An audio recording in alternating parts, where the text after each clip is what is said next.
चलिए, अब होगा लूसेंट से बायोलॉजी। अब बायोलॉजी में होगा कोशिका विभाजन। नेक्स्ट वीक में भी हम कोशिका विभाजन किए थे, लेकिन पहले हम कोशिका विभाजन का थोड़ा रिवीजन कर लेते हैं, काहे कि यहाँ से भूलने वाला फैक्ट बहुत ज़्यादा है। सोनू बाबू सोना बन जा, ठीक ना। चलिए, कोशिका विभाजन। कोशिका विभाजन को सर्वप्रथम किसने देखा था? वीरचाउ। किसने देखा था? वीरचाउ। किसने देखा है? वीरचाउ। कोशिका विभाजन को किसने? वीरचाउ ने देखा है। अब कोशिका विभाजन कितने प्रकार के होते हैं? 3 प्रकार के। कितने प्रकार के? असूत्री विभाजन, समसूत्री विभाजन, अर्धसूत्री विभाजन। आप लोग से 100 विनय निवेदन यह है कि आप लोग असूत्री, समसूत्री, अर्धसूत्री तीनों का इंग्लिश नेम भी याद रखिएगा, क्योंकि हिंदी नेम नहीं देगा।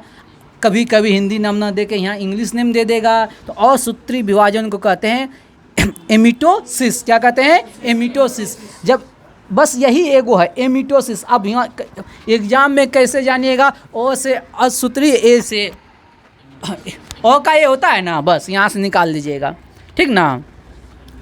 असूत्री विभाजन एमिटोसिस। और असूत्री विभाजन किसमें होता है? एमिटोसिस किसमें होता है? जितना भी छोटा जीव है, जीवाणु हो गया, बैक्टीरिया हो गया, निर्हज शैवाल हो गया, जितना सूक्ष्म जीव है उसमें जो होगा ना, उसमें हो जाएगा एमिटोसिस होगा। बात समझेंगे? असूत्री विभाजन क्लियर। कोशिका विभाजन को किसने देखा? वीरचाउ ने देखा। किसने देखा? वीरचाउ। वो हंसी करो, वीरचाउ। इंग्लिश हिंदी नेम एक ही है, ठीक ना। अब आइए आप लोग समसूत्री विभाजन, जिसे कहेंगे मीटोसिस। समसूत्री विभाजन को क्या कहेंगे? मीटोसिस। समसूत्री विभाजन को क्या कहेंगे? मीटोसिस। चलिए, अब इसको ध्यान से समझिएगा बबुआ साहब। इसको सबसे पहले देखा वाल्थेयर फ्लेमिंग ने। सबसे पहले किसने देखा? वाल्थेयर फ्लेमिंग ने। समसूत्री विभाजन को किसने देखा? वाल्थेयर फ्लेमिंग ने। किसमें देखा? जंतु कोशिका या पादप कोशिका? जंतु कोशिका में। किसमें देखा? जंतु कोशिका में। समसूत्री विभाजन को किसने देखा? वाल्थेयर फ्लेमिंग ने। किसने देखा? वाल्थेयर फ्लेमिंग ने। कब देखा? 1879 ईस्वी। उतना इम्पोर्टेंट नहीं है, बताइए। लेकिन इसका नामकरण जो है ना माइटोसिस, इसका नामकरण माइटोसिस रखा 1882 में। नामकरण कब रखा? 1882 में। ये भी उतना इम्पोर्टेंट नहीं है, ये भी उतना इम्पोर्टेंट नहीं है, लेकिन एक ज्ञान की दृष्टि से आप दिमाग में रख सकते हैं। अगला क्वेश्चन, ये क्वेश्चन जो आप लोग अंडरलाइन कर लीजिए, स्टार लगा लीजिए, ठीक ना। अगला क्वेश्चन, समसूत्री विभाजन जो होता है कायिक कोशिका में होता है। कहाँ होता है? कायिक कोशिका में। समसूत्री विभाजन कहाँ होता है? कायिक कोशिका में। इस लाइन को अंडरलाइन कर लीजिए, कायिक कोशिका में होता है। समसूत्री विभाजन कहाँ होता है? कायिक कोशिका में। कहाँ होता है? कायिक कोशिका में। यहाँ तक कोई दिक्कत? आगे बढ़ जाए ना। तो एक बार जो है ना, आप नीचे कोई ही नहीं दिखेगा, जिसके मन में आए अपना बोलिएगा, और नहीं आए तो जुबान को बंद रखिएगा, ठीक ना। समसूत्री विभाजन को किसने देखा? वाल्थेयर फ्लेमिंग ने। वाल्थेयर फ्लेमिंग ने। बताइए, सबसे पहले किसमें देखा? जंतु कोशिका में देखा। कहाँ देखा? जंतु कोशिका में। इसका नाम जो है ना माइटोसिस कब रखा? 1882 में, ठीक ना। आइए, इस कोशिका विभाजन किसमें होता है?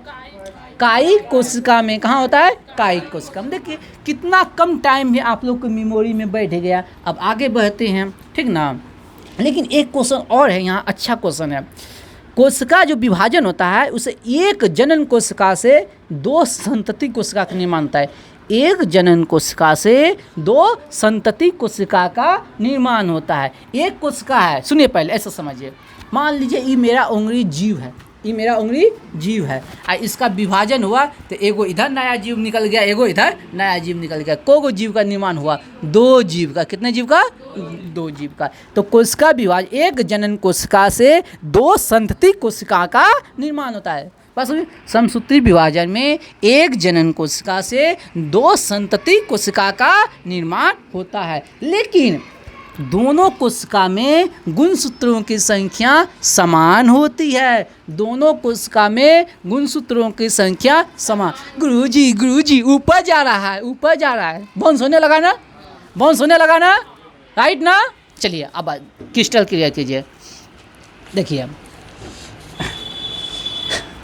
मान लीजिए एक जोंकटकी है, जोंक है, हाँ, उसको 20 से तू दिए, हाँ, तो को प्राणी का निर्माण हुआ।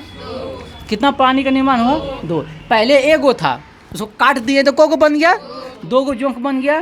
बात समझे? तो वही लाइन लिखा है, कोशिका विभाजन के फलस्वरूप एक जनन कोशिका से 2 संतति कोशिका का निर्माण होता है। बात समझे?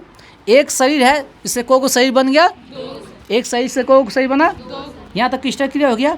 लेकिन 2 जोंक जो बना ना, पहला जोंक में जितना गुणसूत्र रहेगा दूसरों में उतना गुणसूत्र। जैसे हम हैं, हमसे जो संतान उत्पत्ति हुआ, मेरे में 46, तो उसमें भी कितना 46, अगला मेरा पीढ़ी में भी कितना होगा गुणसूत्र 46। तो गुणसूत्र की संख्या क्या हो गया? समान। बात समझे कि नहीं? एक शरीर 2 शरीर का निर्माण किया, लेकिन दोनों में गुणसूत्रों की संख्या क्या होगा? अब दिमाग में बैठ गया ना, अब ऊपर नहीं गया, अब बाउंसर नहीं हुआ। आगे बढ़े, चलिए। और समसूत्री विभाजन में सबसे छोटी जो अवस्था होती है एनाफेज। समसूत्री विभाजन में सबसे छोटी अवस्था कौन होता है? एनाफेज। समसूत्री विभाजन में सबसे छोटी अवस्था कौन होती है? एनाफेज। ये कितना देर होता है? 2 से 3 मिनट। कितना? 2 से 3 मिनट। तो बोलेगा समसूत्री विभाजन में सबसे छोटी अवस्था कौन सी होती है? एनाफेज। एनाफेज सबसे छोटी अवस्था कौन होता है? एनाफेज। कितना देर? 2 से 3 मिनट। Crystal clear? ये आपका समाप्त हो गया है क्या? समसूत्री विभाजन। हम अगले दिन भी करवाए थे, आज भी। यहाँ कन्फ्यूजन वाला चीज़ है, इसीलिए हम टाइम ले रहे हैं। बात समझे? अगला चलते हैं, अर्धसूत्री विभाजन। अर्धसूत्री विभाजन, इसको मियोसिस। मियोसिस किसने कहा? फार्मर एवं मूले। अर्धसूत्री विभाजन को मियोसिस, इसको मियोसिस किसने कहा? फार्मर एवं मूले। किसने कहा? अर्धसूत्री विभाजन को मियोसिस किसने कहा? अर्धसूत्री विभाजन को मियोसिस किसने कहा? अर्धसूत्री विभाजन को मियोसिस किसने कहा? अगला क्वेश्चन है इसका लेकिन अर्धसूत्री विभाजन का खोज किसने किया? खोज किसने किया?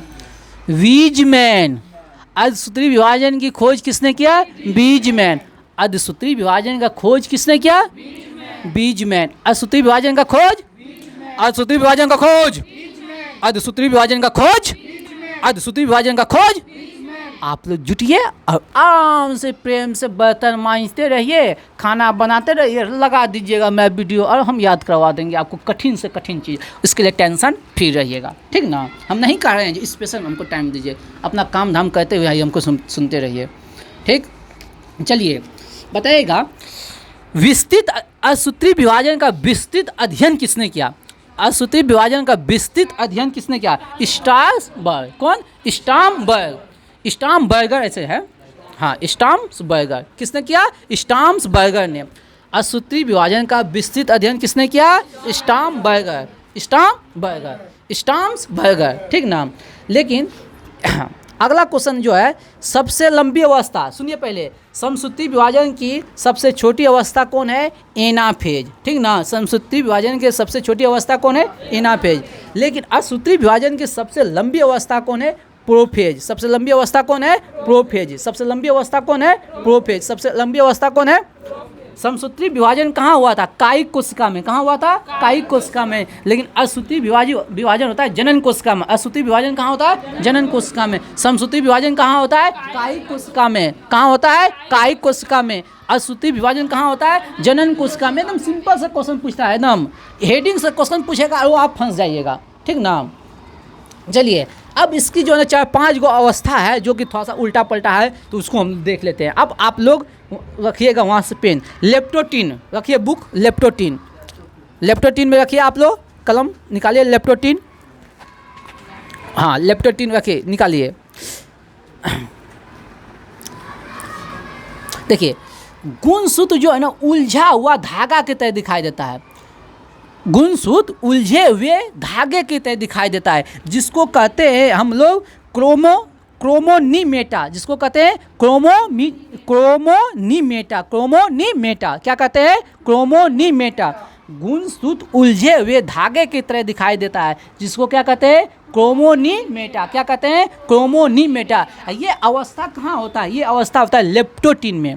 तो पूछेगा गुणसूत्र जो है ना धागे की तरह उलझा हुआ रहता है, लपटा हुआ रहता है, उसको कहाँ होता है? लेप्टोटीन अवस्था में। लेप्टोटीन अवस्था में गुणसूत्र एकदम उलझल रहता है, एकदम जैसे धागा नहीं होता है, एकदम लपटल धागा रहता है, सब एकदम पूरा लपटल रहता है, एकदम लेटाल पुटाल रहता है, ठीक ना? लेप्टोटीन है नाम। देखो हम ज़्यादा पढ़ल लिखल नहीं है, लेकिन बिहारी होता है जोगाड़ू, बिहारी होता है, हाँ, कम बुद्धि है, लेकिन मात देंगे बड़का आइंस्टीन सबको मारेंगे कम में बुद्धि से, तब का कम बुद्धि से।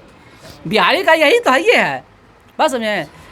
अच्छे आदमी को जो है ना बिहारी आदमी पस्त कर देता है। देखो एक बिहारी ना, कहावत है ना, एक बिहारी 100 पे भारी कहा जाता है, लोग कहते हैं। जैसे आप सुनिए, पहले आप स्टूडेंट बन के अगर आप जाइएगा ना दूसरे स्टेट में, हैं, आप कुछ जानते हैं या नहीं जानते रहे, हैं, बिहारी है, बहुत पढ़ने में तेज होगा, ऐसे कहेगा। आप पढ़ने में कैसे गोबर, आप लोग बहुत मेहनती हैं, ऐसे तुरंत बोल देगा, आप लोग बहुत मेहनती हैं, फटाक बोल देगा, चाहे आप गोबरे काहे नहीं हैं, लेकिन आपको तुरंत बोल देगा पढ़ने में आप लोग। तो देखिए गुणसूत्र धागे के तय उलझल रहता है, तो इसी के नाम है लेप्टोटीन, लपटल है, नाम है लेप्टोटीन, लपटल है धागे की तरह गुणसूत्र, तो नाम हो गया लेप्टोटीन। इसी का नाम क्या कहते हैं? इसी को क्या कहते हैं? क्रोमोनीमेटा। इसी को क्या कहते हैं? क्रोमोनीमेटा। बात समझे? इसी को क्या कहते हैं? क्रोमोनीमेटा। याद हो गया? लेप्टोटीन में क्या होगा? गुणसूत्र लपटा रहेगा, गुणसूत्र क्या होगा? लपटा रहेगा, लेप्टोटीन में गुणसूत्र लपटा रहेगा, इसी को कहते हैं क्या? क्रोमोनीमेटा। क्या कहते हैं? क्रोमोनीमेटा। चलिए आगे बढ़िए। लेकिन गुणसूत्र द्विगुणी हो जाता है। वहाँ जो था समसूत्री विभाजन में, विभाजन के बाद दोनों में गुणसूत्रों की संख्या समान था, लेकिन यहाँ गुणसूत्रों की संख्या दुगुनी हो जाती है। अगर यहाँ 20 गो है तो हो जाएगा 40 गो। गुणसूत्रों की संख्या दुगुनी होती है। बात समझे? लेप्टोटीन में गुणसूत्रों की संख्या क्या होगी? दुगुनी। तो ध्यान से सुनिएगा, समसूत्री विभाजन में गुणसूत्रों की संख्या समान, समसूत्री विभाजन में गुणसूत्रों की संख्या, लेकिन अर्धसूत्री विभाजन में गुणसूत्रों की संख्या दुगुनी। बात समझे? 2 भाग में बट गया, बस तो दुगुना ना हो गया, 2 भाग में बट गया। देखिए नाम सिंपल सा लॉजिक है, समसूत्री गुणसूत्र समान, अर्धसूत्री 2 भाग में बट गया तो दुगुना, 1 गो था 2 गो हो गया, बस दैट्स ऑल। तो ना समझे? इजी क्वेश्चन पूछता है, फंसता है रे बचुआ, ना विश्वास हो रहा है, देख भी एग्जाम तब विश्वास होता हो। सर जी कितना आसान था, गलती करके आ गए, 2 गो आया था एग्जाम देखे तो डूब रहा था, ठीक ना? चलिए अगला क्वेश्चन क्या है? अगला पॉइंट जाइगोटीन। क्या है? जाइगोटीन।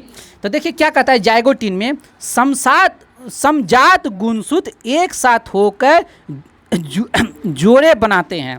तो सुनिए पहले, जाइगोटीन में क्या होता है? जो एक जैसा गुणसूत्र होता है, समजात मतलब समान जात के गुणसूत्र एक जोड़ा बनाता है, समान जात के गुणसूत्र जोड़ा बनाता है, समान जात के गुणसूत्र का बनाता है, जोड़ा बनाता है, जिसको हम कहते हैं सिनेप्सिस, जिसे कहते हैं सिनेप्सिस। समान गुणसूत्र जोड़ा बनाता है, जिसे क्या कहते हैं? सिनेप्सिन। क्या कहते हैं? सिनेप्सिन, ठीक ना?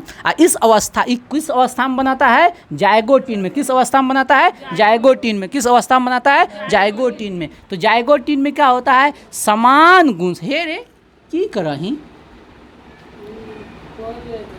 ठीक सॉरी ठीक ना? समान गुणसूत्र जाइगोटीन में क्या होता है? समान गुणसूत्र जोड़ा बनाता है, जिसे क्या कहते हैं? सिनेप्सिन। जिसे क्या कहते हैं? सिनेप्सिन। तो सिंपल सा क्वेश्चन पूछेगा, सिनेप्सिन अवस्था जो है ना किस में होता है? जाइगोटीन में। किस में होता है? क्रोमोनीमेटा का निर्माण कहाँ होता है? क्रोमोनीमेटा कहाँ होता है?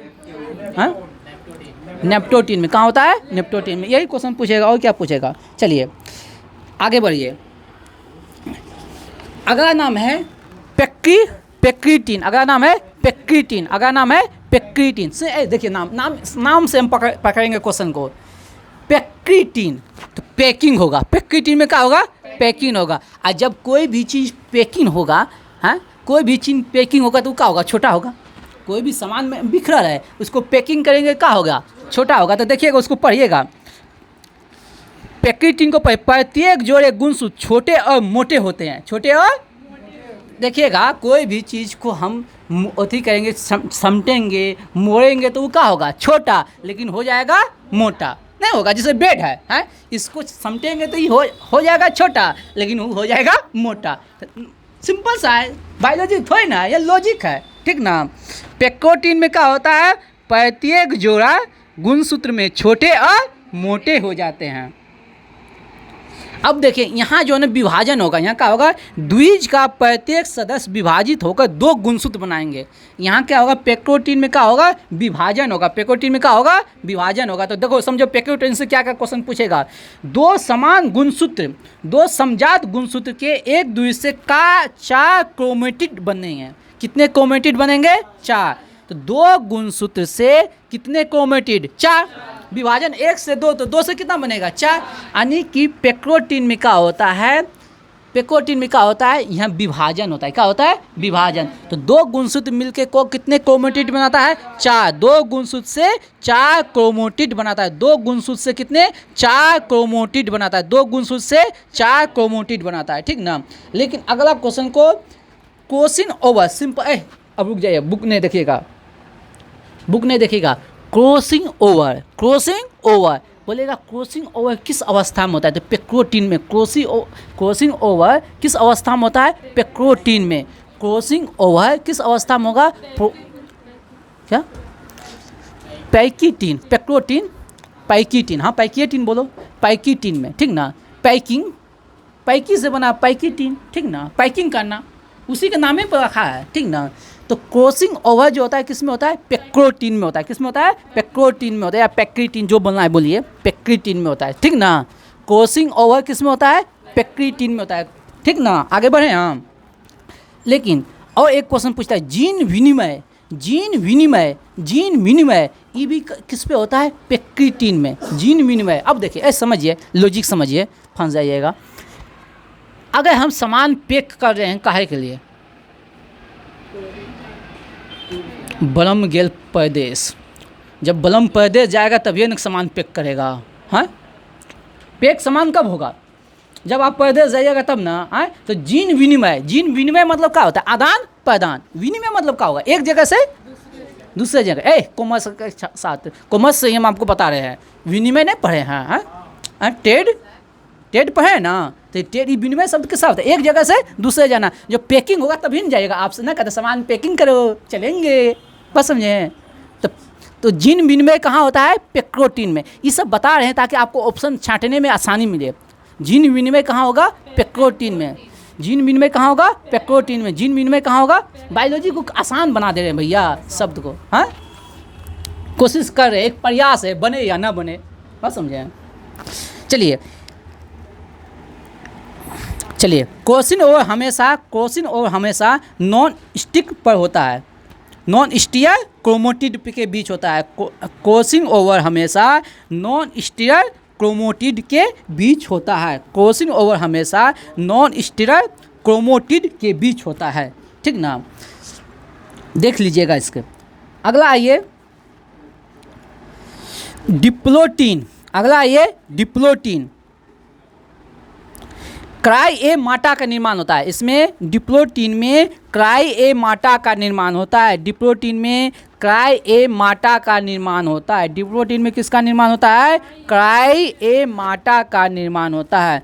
डिप्लोटीन में किसका निर्माण होता है, क्राइएमाटा। तनी का नाम जानबे करते हैं, बायोलॉजी का थोड़ा सा नाम रहता है, ठीक ना, उलझल हुआ। डिप्लोटीन में किसका निर्माण होता है, क्राइएमाटा का। किसका नाम होता है, निर्माण होता है क्राइएमाटा। और उच्चारण करेंगे अपने सुविधा के अनुसार, ताकि हम आसानी से बोल लें, आसानी से समझ जाए। वहाँ ऑप्शन तो मिलवे करेगा क्राइएमाटा का, ठीक ना। डिप्लोटीन में किसका निर्माण होगा, क्राइएमाटा का। हम बोलिए आपको क्या कन्फ्यूजन है, नीचे आइएगा, ऊपर लिखा होगा समजात गुणसूत्र अलग होने लगते हैं। समजात गुणसूत्र अलग होने लगते हैं, उसके बाद लिखा होगा क्राइएमाटा का निर्माण होता है, ठीक ना। कायमाटा शब्द पकड़िए ना आप। अगला है कायमाटा की औसत संख्या को ब्रह्मवार्ता कहते हैं। कायमाटा की औसत संख्या को क्या कहते हैं? ब्रह्मवार्ता। कायमाटा की औसत संख्या को क्या कहते हैं? जनरली होता है क्या, जब आप लूसेंट पढ़िएगा ना तो इस सबको इतना का पॉइंट को पढ़ता ही नहीं स्टूडेंट, सच्चाई बोले ना। हाँ, कोई नहीं पढ़ता है इतना का, जो हम अभी पढ़ा रहे हैं इसको कोई पढ़ता ही नहीं है। इसको स्किप करता है, आगे बढ़ता है। हाँ हाँ हाँ, उसको पढ़ने ही नहीं जानता है प्रस्तावना को। जैसे हम प्रस्तावना आप लोग को कल रटवाए थे, उसको पढ़ना उस पढ़बे नहीं करता। हम बात के लोग बस आगे बढ़ा, ठीक ना। लेकिन वहाँ से क्वेश्चन इतना बढ़िया पूछता है ना, जैसे हम समझाएं पता नहीं भी चलेगा जो हाँ ऐसे यहाँ से ऐसे क्वेश्चन पूछता है। और सारा क्वेश्चन हम दिखाएंगे आपको, जैसे हम कल बताए थे न्याय कितने प्रकार के हैं, सारा क्वेश्चन है, बस समझें। तो आप लोग को आप लूसेंट अपने घर में भी पढ़ सकते हैं, लेकिन हम यहाँ हर क्वेश्चन का इंपॉर्टेंस बताएंगे। ये क्वेश्चन कहाँ है, ये क्वेश्चन कहाँ है, कौन क्वेश्चन फायदेमंद है, कौन क्वेश्चन फायदेमंद है, कौन क्वेश्चन इंपॉर्टेंट है, ही हम आपको बताएंगे, बात समझें। आप ऐसा पढ़ सकते हैं। चलिए आगे आइए, डाइकिनेसिस में, किस में आइए? डाइकिनेसिस में। तो इसमें कुछ नहीं होता है, केंद्रक लुप्त हो जाता है, केंद्रक और केंद्रिका का हो जाता है, लुप्त हो जाता है। डाइकिनेसिस में क्या होता है? केंद्रक कला और केंद्रिका का हो जाता है, लुप्त हो जाता है। डाइकिनेसिस में क्या होता है? केंद्रक कला और केंद्रिका का हो जाता है, लुप्त हो जाता है। तो अब एक सुनो पहले बबुआ, असूत्री विभाजन में एक जनन कोशिका से 4 संतति कोशिका का निर्माण होता है। एक जनन कोशिका से कितने? 4 संतति कोशिका का निर्माण होता है। लेकिन समसूत्री विभाजन में एक कोशिका से कितने? 2 गो का। समसूत्री विभाजन में 1 गो से 2 गो, लेकिन असूत्री विभाजन में 1 गो से कितने? 4। बात समझें कैसे? काहे कि समसूत्री में 1 गो कट गया तो 2 भाग में बट गया, ई का है 2 भाग में बटा है, फिर 2 गो बटेगा, फिर 2 गो बटेगा, तो कितना? 4 गो। तो असूत्री विभाजन में एक जनन कोशिका से कितनी? 4 संतति कोशिका का निर्माण होता है। को गो? 4। और समसूत्री विभाजन में एक जनन कोशिका से कितने? 2 संतति कोशिका का निर्माण होता है। समझे? कौन पॉइंट? तो हाँ हाँ, ये लाइन नहीं लिखे हैं हम, ये लाइन नहीं लिखे, बोल दो तो क्वेश्चन मार्क। हाँ हाँ हाँ, असूत्री विभाजन 2 अवस्था में होता है। दूसरा जो असूत्री विभाजन होता है वो समसूत्री विभाजन के समान होता है। चलिए अब आइए तनिका समसूत्री विभाजन। अब आप लोग जो रिवीजन कीजिएगा ना, तो जो पॉइंट हम हल्का से बोलें उसको देख लीजिएगा, लेकिन आप रिवीजन कीजिएगा ना, समसूत्री विभाजन और असूत्री विभाजन में जो अंतर है वो जरूर पढ़िएगा। अब देखिए, अब हम अंतर पढ़ाएंगे ना तो आपको आसानी से समझ में आ जाएगा अंतर को, ठीक ना। अब देखिएगा समसूत्री विभाजन और असूत्री विभाजन में अंतर। ये विभाजन कायिक कोशिका में है, पहले ही बोल दिए हैं। समसूत्री विभाजन किस में होती है? कायिक कोशिका में। और असूत्री विभाजन कहाँ होता है? जनन कोशिका में। इस जगह हम फोकस दिए बार बार, काहे कि यहाँ से क्वेश्चन पूछता है, इसीलिए बताइए। अब सिंपल है, हम पहले ही बता दिए थे, प्रोफेज में कम समय लगता है 2 से 3 मिनट, और यहाँ का लोग अधिक समय लगता था, नहीं बताए थे। तो इसीलिए समसूत्री विभाजन में कम समय लगता है, असूत्री विभाजन में अधिक समय लगता है, पहले ही हम बता दिए हैं। चलिए, इस समसूत्री विभाजन में एक कोशिका से 2 कोशिका बनती है, हम पहले ही बता दिए हैं। इसमें असूत्री विभाजन में एक कोशिका से 4 कोशिका, याद हो गया है। अगर हम डायरेक्ट यही चीज़ याद करवाते तो आपको नहीं बैठता, हम जानते हैं उतना चीज़ आपको दिमाग में नहीं रहेगा, लेकिन उसको हम अगर पढ़ाएं तो इनका डिटेल से, तो उसकी सहायता से ये तो याद दिमाग में बैठ गया। बात नहीं समझी? तो इसलिए तनिका डीप पढ़ेंगे तो जो तनिका ईजी वाला है, काम वाला चीज़ है वो रह जाएगा। बस समझिए, जो काम वाला चीज़ है वो रह जाएगा मेरा। चलिए अगला क्वेश्चन है, संतति कोशिका में जनक जैसी ही गुणसूत्र होने के कारण आनुवांशिक विविधता नहीं होती है। तो इसको ध्यान से सुन लीजिए, अगला पढ़ देते हैं तब बताएंगे। संतति कोशिका में जनकों से भिन्न गुणसूत्र होने के कारण आनुवांशिक विविधता होती है। तो समझिए बबुआ, समसूत्री विभाजन में फोटोकॉपी निकलता है, समसूत्री विभाजन में फोटोकॉपी निकलेगा। हाँ नहीं ना, हाँ हम बकलेल तो हमरो बकलेल, बस समझे। हम अगर आनुवांशिक विभिन्नता नहीं होगा, हम जैसा है देखने में अगला पीढ़ी भी औसने होगा। अगर हम बकलोल है तो वह बकलोल है। बस आनुवांशिक भिन्नता जो है ना, जेनेटिक चेंज नहीं होगा, जेनेटिक चेंज नहीं होगा। बात समझे, तो ये तो गड़बड़ है ना। तो आप समझिए एक वो कोई बुड़बक निकल गया तो उसका कई पूरा पीढ़ी जो है ना बुड़बक है होगा। इसीलिए अश्रुति विभाजन जो हम लोग में होगा, तो इसीलिए देखते हैं अगर कोई किसी का माँ बाप अंधा कागल पागल लुल्लू है तो बेटवा या कोई और उस खानदान में जो नहीं अवसर होता है, बस समझे, अगला पीढ़ी जरूरी नहीं है जो अवसन होबे करेगा। ऐसे भी जब पिछड़ा पीढ़ी से अगला पीढ़ी जो है ना अभी के डेट में ज़्यादा एडवांस होता है, ज़्यादा मतलब जो है ना माइंड डेवलप होता है। लेकिन ये अलग बात है, धरती पर आने के बाद जो है ना वो धरती के वातावरण से जो है ना मतलब गलत चीज़ आ जाता है दिमाग में, तो वो मतलब बिगड़ जाता है। लेकिन दिमाग विकसित जो है ना पहले से ज़्यादा होगा, बस समझे। मेरा नालायक का हमसे ज़्यादा बुद्धि होगा, लेकिन अलग बात है वो रहेगा नालायक, बस समझे। चलो आगे बढ़ते हैं। बात समझा कि नहीं। तो जेनेटिक चेंज किस में नहीं होगा, समश्रुति विभाजन में जेनेटिक चेंज नहीं होगा, लेकिन अश्रुति विभाजन में जेनेटिक चेंज होगा, बात समझे। चलिए अब आइए, इसमें गुणसूत्र आनुवांशिक पदार्थों के आदान प्रदान नहीं होता है। सिंपल सा है, गुण क्रोमोसोम चेंज होबे नहीं करेगा, इसीलिए जेनेटिक चेंज नहीं होगा। लेकिन अश्रुति विभाजन में जेनेटिक चेंज होगा, ठीक ना। चलिए ये बस पहले ही बता दें, प्रोफेज जो है ना इसका समश्रुति विभाजन का प्रोफेज 2 से 3 मिनट में हो जाता है, और इसका प्रोफेज जो है ना लंबा होता है, ठीक ना। समश्रुति विभाजन का प्रोफेज तुरंत हो जाता है और अश्रुति विभाजन का प्रोफेज में टाइम लगता है। ये आपका हो गया एक डिफ़िकल्ट टॉपिक, जिसको टच करना जो है ना ज़्यादा नहीं ना, नॉर्मल बायो है नहीं ना, 9th का है। हमको ऐसा लगा दिखा दें, एक कोवर्ड दिखा दीजिएगा, एक कोवर्ड नहीं मिलेगा। चलिए जैव विकास, आगे बढ़ते हैं जैव विकास की ओर। क्या पढ़ लेते हैं थोड़ा जैव विकास। जैव विकास, ना संघर्ष ना तकलीफ, खाक मजा है जीने में, अच्छे अच्छे तूफान थम जाएंगे। हाँ विविध, अच्छा विविध निकालना है, चलो चलो विविध निकाल देते हैं, चलो निकाल देते हैं विविध। निकालिए फरवरी।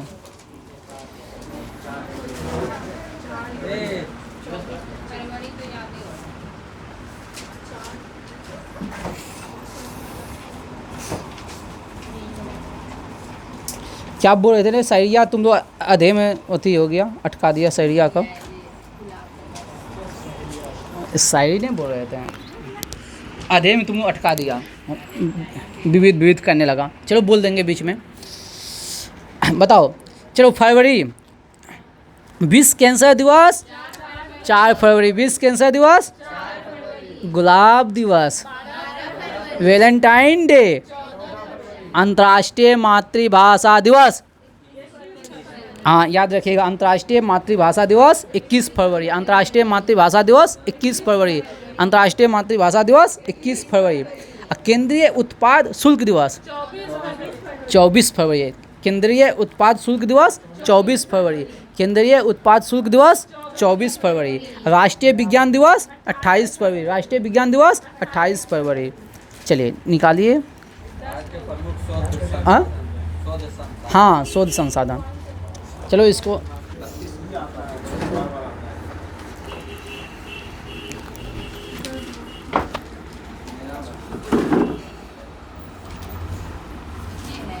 हाँ, ना संघर्ष ना तकलीफ, खाक मजा है जीने में, ठीक ना संघर्ष ना तकलीफ, खाक मजा है जीने में। और उसके बाद कहता है, जब आग लगी हो सीने में, बड़े बड़े तूफान थम जाएंगे। जब तुम्हारे सीने में आग लगा रहेगा ना, अच्छा अच्छा तूफान जो है ना थम जाएगा, ठीक ना। तो ये सब छोटा छोटा ये सब बायोलॉजी का है, ठीक ना। हाय हौसला होना चाहिए, हैं। चलिए आगे बढ़िए, चले बताइएगा। कपड़ा उद्योग अनुसंधान संस्था अहमदाबाद, कपड़ा उद्योग टेक्सटाइल, समझिए टेक्सटाइल के लिए जो ना आपका हो गया मुंबई हो गया, है अहमदाबाद हो गया, ये सब जो है ना टेक्सटाइल के लिए है। कपड़ा अनुसंधान संस्था कहाँ है, कपड़ा अनुसंधान संस्था कहाँ है, क्यों बोले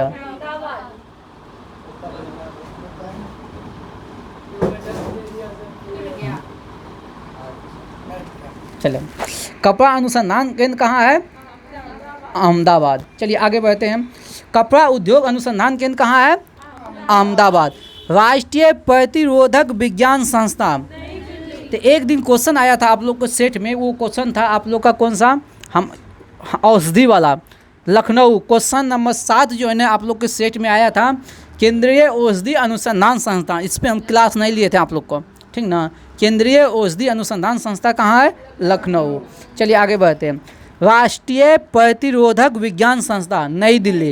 राष्ट्रीय प्रतिरोधक मतलब समझें, एंटीबायोटिक विज्ञान संस्था कहाँ है? नई दिल्ली। कहाँ है? नई दिल्ली। भाभा परमाणु अनुसंधान केंद्र कहाँ है? टाम्बे। भाभा परमाणु अनुसंधान केंद्र कहाँ है? टाम्बे। भाभा परमाणु अनुसंधान केंद्र कहाँ है? टाम्बे। भारतीय पेट्रोलियम संस्थान कहाँ है? देहरादून। भारतीय पेट्रोलियम संस्थान कहाँ है? भारतीय पेट्रोलियम संस्थान कहाँ है? भारतीय पेट्रोलियम संस्थान कहाँ है? अखिल भारतीय आयुर्विज्ञान संस्था। अखिल भारतीय आयुर्विज्ञान संस्था, ध्यान से देख लीजिए भाई, 7वां नंबर क्वेश्चन। केंद्रीय औषधि अनुसंधान है, केंद्रीय औषधि अनुसंधान। औषधि लगा रहेगा तो लखनऊ, और आयुर्विज्ञान रहेगा तो नई दिल्ली। ध्यान से देखिए, औषधि लगा रहेगा तो लखनऊ, औषधि अनुसंधान रहेगा तो लखनऊ, और आयुर्विज्ञान रहेगा तो नई दिल्ली। अखिल भारतीय आयुर्विज्ञान संस्था कहाँ है? नई दिल्ली। जहाँ कन्फ्यूजन होने वाला है तो हम उसको भी हम आइडेंटिफाई करेंगे। Tata institute of fundamental research, Mumbai. Tata institute of fundamental research कहाँ है? Mumbai. Indian security press, Pune. Indian security press कहाँ है? इंडियन सिक्योरिटी प्रेस कहाँ है? केंद्रीय खाद्य प्रौद्योगिकी अनुसंधान संस्था, मैसूर। केंद्रीय खाद्य प्रौद्योगिकी अनुसंधान संस्था कहाँ है? मैसूर। कहाँ है? मैसूर। खाद्य प्रौद्योगिकी अनुसंधान संस्था कहाँ है? मैसूर। भवन निर्माण अनुसंधान केंद्र कहाँ है? रुड़की। भवन अनुसंधान केंद्र कहाँ है? रुड़की। हाँ, IIT रुड़की। हाँ, सब वही बनाता है, जितना भी है भवन निर्माण है IIT रुड़की बनाता। बताइए, कांच तथा मृत्तिका अनुसंधान संस्था। कांच तथा मृत्तिका अनुसंधान संस्था कोलकाता। कांच तथा मृत्तिका अनुसंधान संस्था कहाँ है? कोलकाता। अनुसंधान संस्था नहीं बोलेंगे हम। कांच तथा मृत्तिका संस्था कहाँ है? कोलकाता। कांच तथा मृत्तिका कहाँ है? कोलकाता। कांच तथा मृत्तिका कहाँ है? कोलकाता। केंद्रीय विद्युत रासायनिक अनुसंधान संस्था, कराईकुडी। विद्युत रासायनिक अनुसंधान संस्था, कराईकुडी। विद्युत रासायनिक अनुसंधान संस्था कहाँ है? कराईकुडी। विद्युत रासायनिक अनुसंधान संस्था कहाँ है? कराईकुडी।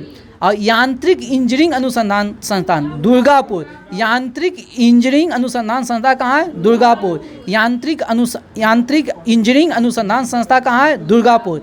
यांत्रिक इंजीनियरिंग अनुसंधान संस्था कहाँ है? दुर्गापुर। नमक तथा एवं समुद्री रसायन अनुसंधान संस्था, भावनगर। भावनगर कहाँ है? गुजरात में है। नमक एवं समुद्री रसायन अनुसंधान केंद्र कहाँ है? भावनगर। केंद्रीय नमक व समुद्री रसायन अनुसंधान संस्थान कहाँ है? भावनगर। केंद्रीय नमक व समुद्री रसायन अनुसंधान संस्थान कहाँ है? भावनगर। कहाँ है? भावनगर। और राष्ट्रीय राजमार्ग प्राधिकरण कहाँ है? नई दिल्ली। राष्ट्रीय राजमार्ग प्राधिकरण कहाँ है? नई दिल्ली। राष्ट्रीय राजमार्ग प्राधिकरण कहाँ है? नई दिल्ली।